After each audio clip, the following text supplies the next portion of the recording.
Corona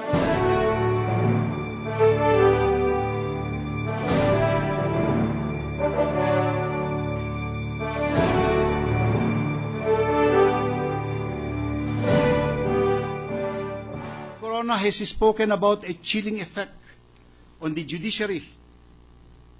And of course, in a sense, the framers of our Constitution did want impeachment to have a chilling effect on those who would wish to betray the public trust, on those who would abuse the powers of their office for personal gain. Public office, as we all know, is a truism, is a public trust. Public officers and employees must at all times be accountable to the people, serve them with utmost responsibility, integrity, loyalty, and efficiency, act with patriotism, justice, and lead modest lives. This is the command of the Constitution. The same Constitution additionally requires that members of the judiciary must be of proven competence, again, integrity, probity, and independence. This requirement, one that is unique to judges, is not an empty reiteration of the exacting standards in holding public office. In essence, it manifests the constitutional intent to make the possession of the highest moral values a sine qua non condition for membership in our judicial hierarchy. Your Honors, I stand as the voice of an institution that, together with yours, form the legislative branch of government. The legislature crafts and passes the laws. The executive enforces these laws. But of what use are our efforts to build a better future if the head of the entire judiciary interprets the law through the crucible of partisanship or personal gain? The impeachment trial of Chief Justice Renato Corona has come down to a vote. The burden that your honors now assume does not involve a simple determination of which side exhibited a mastery of the niceties in a legal proceeding. What this honorable court is called upon to decide is far more than the entitlement of the Chief Justice to his position. In truth, what this honorable court must ultimately determine is the standard of conduct required by the Constitution of the person to whom is entrusted the leadership of the entire judiciary. Will we look forward to a Chief Justice who can be an independent person, a person loyalty ultimately rests on the people? Or will we allow someone who has clearly betrayed the public trust? Your Honors, I ask that you see through the character of Renato Corona and reflect whether this is the man that we want as our Chief Justice, the head of the entire judicial system, for the next 6 years.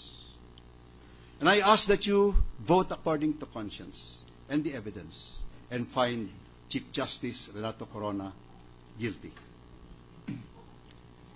May the truth be your guide, Your Honors. May the truth be your guide. Thank you. Good day. I would like to posit some questions if there's none who will ask questions. I just want to reply certain points. Mr. President, I have not received any reservation from any of the members of the court. I would like to ask the defense 2 questions. What injury or prejudice may arise if a depositor who is a public officer or employee of a foreign currency deposit would include that deposit or the amount represented by that deposit in his statement of assets liabilities, and net worth? Well, I'm not very sure, Your Honor, as to what and the extent thereof insofar as damages is concerned. No. But that is personal. The question is, what, in your opinion, would be the injury to be prevented or prejudice to be avoided?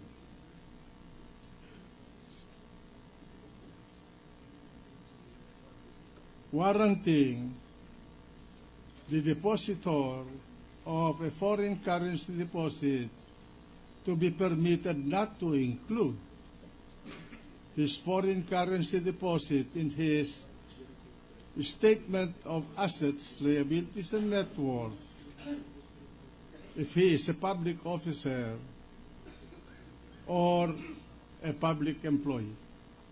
Well, may I answer now? Yes, Your Honor? please.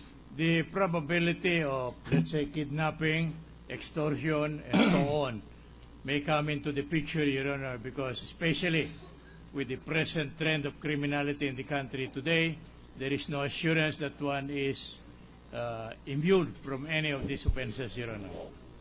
That may be one. Was that contemplated by in your opinion, by the framers of the Republic Act 6426, as well as its predecessor presidential decrees? If we go into the declaration of policy, Your Honor, the declaration of policy is entirely different from the disastrous consequences or unwarranted circumstances that may occur thereafter. Because policy is to encourage. All right. If I will related to this first question of mine, I will ask you: will a public officer or a public employee who maintains a foreign currency deposit incur the punitive penalty of Republic Act 6426 if he would reflect that deposit in his statement of assets and liabilities?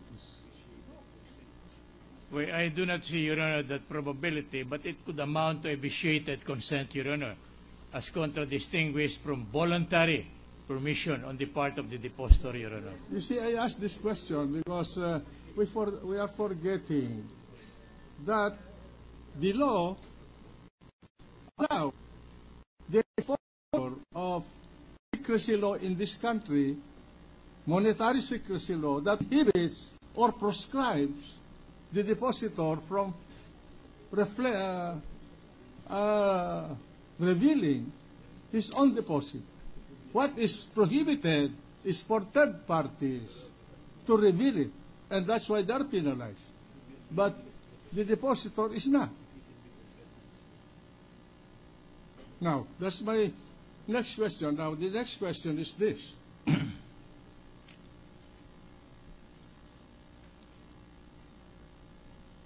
The first sentence of Section 17, Article 11 of the Constitution. Do you consider that sentence as a mandatory provision that requires to be obeyed by a public officer or public employee of the Republic of the Philippines? The way I recall, Your Honor, the provision, it is a general statement on the part of the law. I will state it to you. A public officer or employee shall, upon assumption of office, and as often thereafter as may be provided by law, submit a declaration under oath of his assets, liabilities, and net worth. Period. Do you consider that a command of the people, or was it something that can be disregarded? I do not think it is something that can be disregarded, Your Honor. It must be But- obeyed.